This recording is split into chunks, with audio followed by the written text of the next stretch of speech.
At eto nga ang pinagkaabalahan ko kaninang maghapon, mga bebs.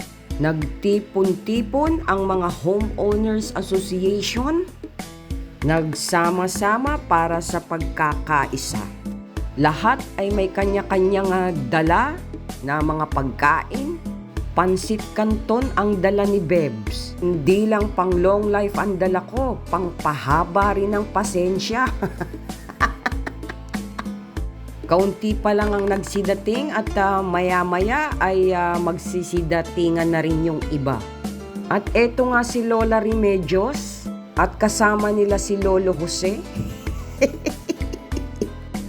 At kasama rin si Kurita na kumanta ng si Lolo Jose. Minsan lang ako umaten ng mga ganitong klase ng pagtitipon dahil madalas ay Pasko o Christmas party lang nagtitipon-tipon ang mga homeowners.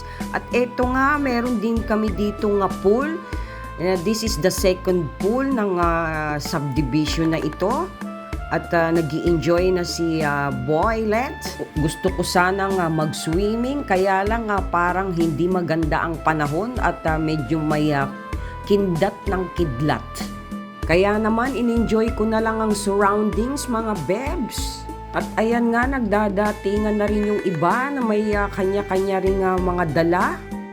Kanina pa sila rito at nag-i-enjoy na sa karaoke. So yung iba, busy ng kumain, ilang beses nang pabalik-balik itong si Lola Remedios.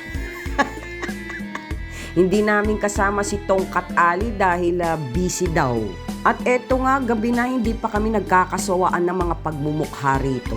So yun lang mga bebs at sumainyo ang kapayapaan at ang pagpapala ng Diyos. Bye-bye. Thank you for watching. Good vibes. Mwah.